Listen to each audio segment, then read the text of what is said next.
क्या करना उचित रहेगा कि जब हम बिगनर हैं, टमाटर से शुरुआत करें कि बैगन से कि मिर्ची से? देखिए, अगर फार्मर एकदम नए हैं, पहली बार खेती कर रहे हैं, तो मैं दोनों को थोड़ा सा अवॉइड करने बोलूँगा। आप खीरा से शुरुआत करिए। रीज़न है, अगर लिखना चाहें तो लिखिए। दोस्तों नमस्कार, मैं दितेश आप सबका स्वागत करता हूं। मेरे साथ में आज है एनटीपीसी झाबुआ पावर लिमिटेड के सीएसआर टीम, और ये जिला सिवनी से आए हुए हैं, एमपी से। कुछ बातें होंगी जो इस मीटिंग में आपके बहुत काम की हो सकती है। छोटी छोटी टेक्निकल बातें ये पूछने वाले हैं। उम्मीद है कोई कड़े सवाल नहीं होंगे मुझसे और मैं सबका जवाब अच्छे से दे पाऊँगा। तो हमारे साथ में कुछ परिचय है। मैं आपसे एक बार शॉर्ट में परिचय आपका जानना चाहूँगा। मैं शैलेंद्र संगमनेरकर हूँ और झाबुआ पावर लिमिटेड एनटीपीसी का जो यूनिट है जॉइंट वेंचर का, उसके सीएसआर डिपार्टमेंट को हेड करता हूँ। और यहाँ पे मैं 2010 से कार्यरत हूँ। आपका एक बार परिचय बता दीजिए। मेरा नाम कन्हैया गावंडे है। मैं बायफ लाइवलीहुड मध्य प्रदेश में एग्रीकल्चर ऑफिसर हूँ। एमएससी एजी हूँ बेसिकली।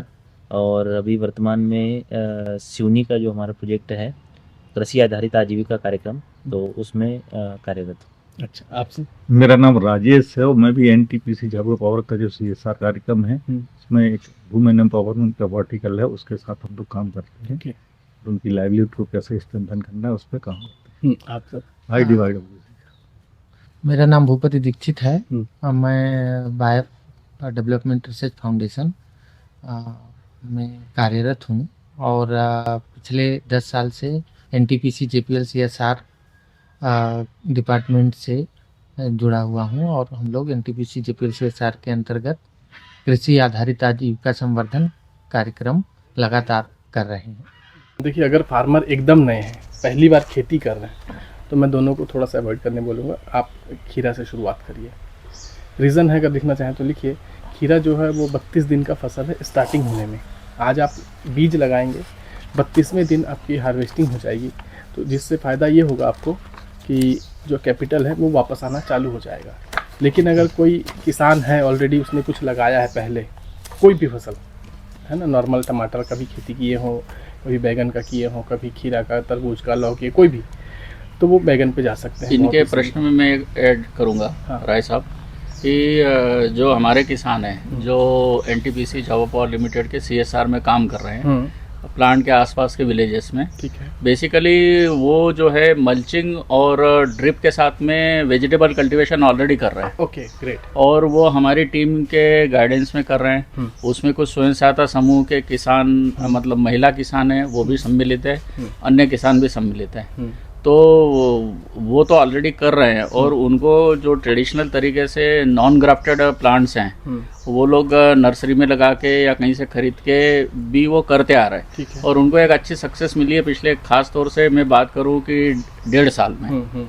तो अब चूंकि ये हमारे लिए पूरा ही नया विषय है और किसानों के लिए भी नया विषय है, तो दीक्षित जी के प्रश्न को मैं फिर से दोहराऊंगा कि क्या हमको ग्राफ्टेड वेजिटेबल में जो उनको लगाने की आदत है, बैंगन, मिर्ची और टमाटर, जो कि प्रचलित भी है, लगाते भी है, उनको अनुभव भी है और उसका मार्केट भी है, तो क्या ग्राफ्टेड में शिफ्ट करेंगे तो पहले किसके साथ में करना चाहिए, ये प्रश्न है। दोनों ही लगा सकते हैं। इन्हीं के प्रश्न एक और ऐड कर लीजिए ताकि सभी के जवाब एक साथ हो जाएंगे।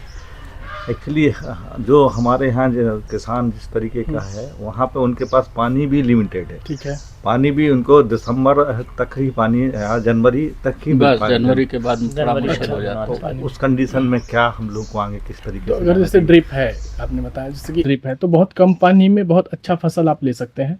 और अगर पुराने फार्मर हैं जो इन्होंने नॉन ग्राफ्टेड लगाया है, तो 100% उनको ग्राफ्टिंग में तत्काल शिफ्ट हो जाना चाहिए। अगर वो ड्रिप मल्चिंग लगा रहे हैं तो बिल्कुल लगा रहे हो। हाँ, तो 100% शिफ्ट कराइए और सक्सेस भी होंगे, क्योंकि इसमें केयरटेक उससे कोई अलग से करने की ज़रूरत नहीं है।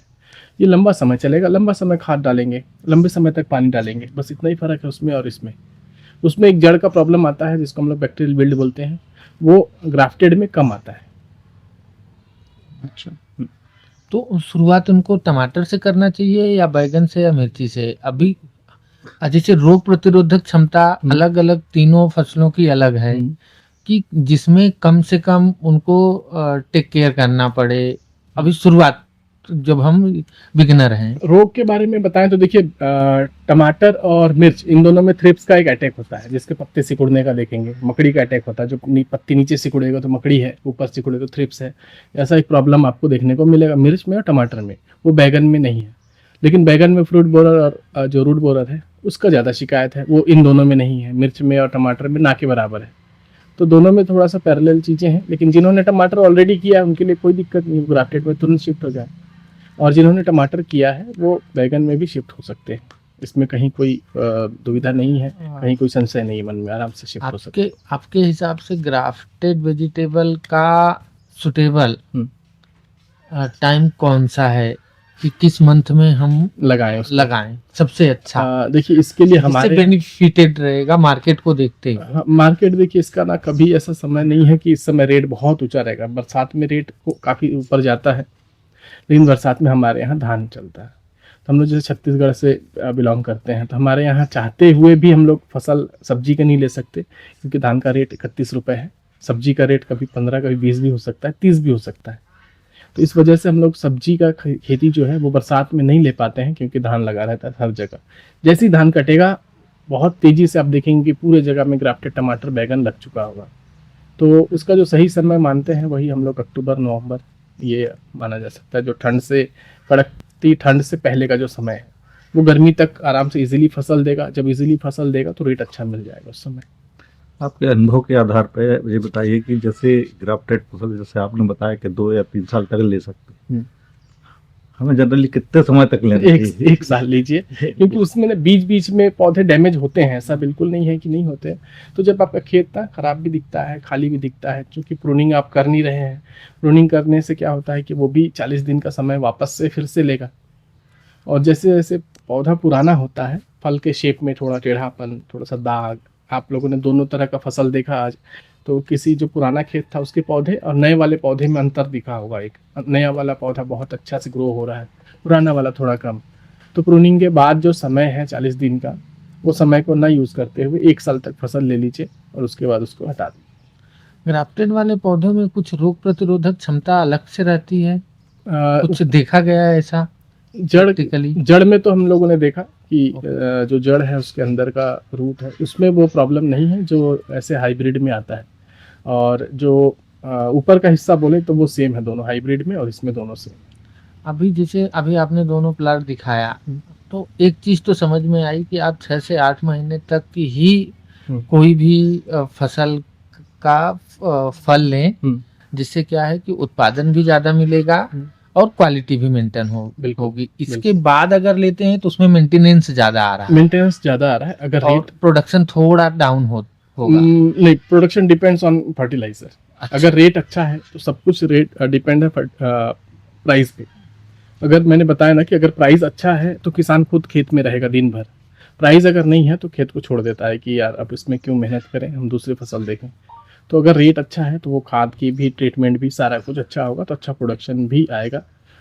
हमने तो 3-3 साल तक का ग्राफ्टेड बैगन देखा है और साल भर तो इजीली हमारे यहाँ लगभग सभी टिकाते हैं। दूसरा हम ये चाह रहे थे कि अगर कोई आदमी ग्राफ्टेड नर्सरी स्टार्ट करता है तो उसको किन किन बातों पे ध्यान रखना चाहिए, या फिर उसके लिए अलग से कुछ ट्रेनिंग या कुछ ऐसा? ट्रेनिंग का है, देखिए ये तो प्रैक्टिकल चीज़ें हैं, थोड़ा इजीली है। ट्रेनिंग आप ऑनलाइन भी ले सकते हैं, यूट्यूब पे भी बहुत सारे वीडियोस पड़े हैं।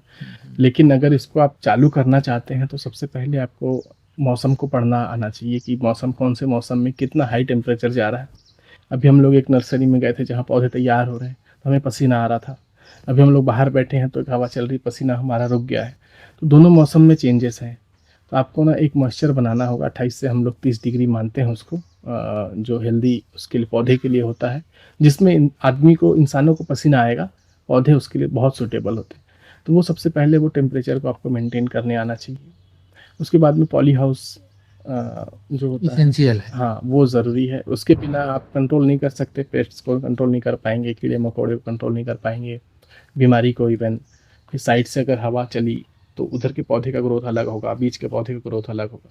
तो वो आपको सारा चीज़ ध्यान में रखना होगा कि प्रॉपर रोशनी भी आए, हवा भी ना मिले। तो ऐसे आपको करके तब पौधा आप तैयार कर सकते हैं। दूसरा मेरा ये प्रश्न इसी से जुड़ा हुआ कि ग्राफ्टेड वेजिटेबल कल्टीवेशन करते तो किन किन बातों की सावधानी रखना चाहिए, सावधानी वाले क्या पॉइंट्स? कभी भी जब आप पहली बार पौधा तैयार करते हैं तो सबसे पहले आपको होना चाहिए कि वो नया ट्रे हो। हम लोग जब ट्रे आपने देखा कि ब्लैक ट्रे में हम लोग पौधा तैयार करते हैं, कोकोपीट नया हो, बीज जो है उसकी क्या क्वालिटी है, आपने कहाँ से परचेज़ किया या बीज आपने कहाँ से लिया, वो ध्यान में रहे। मिक्स नहीं होना चाहिए। कई बार होता है ना कि एक के साथ वैरायटी और मिक्स हो गई तो उसमें इशू होता है। जैसे आप लोग देखते होंगे कि मक्के के खेत के बगल में यूकेलिप्टस का कोई पेड़ है तो वो पूरा पानी वो खींच लेता है। आप कितना भी मक्के में फर्टिलाइज करते रहिए, यूकेलिप्टस पूरा ले जाएगा।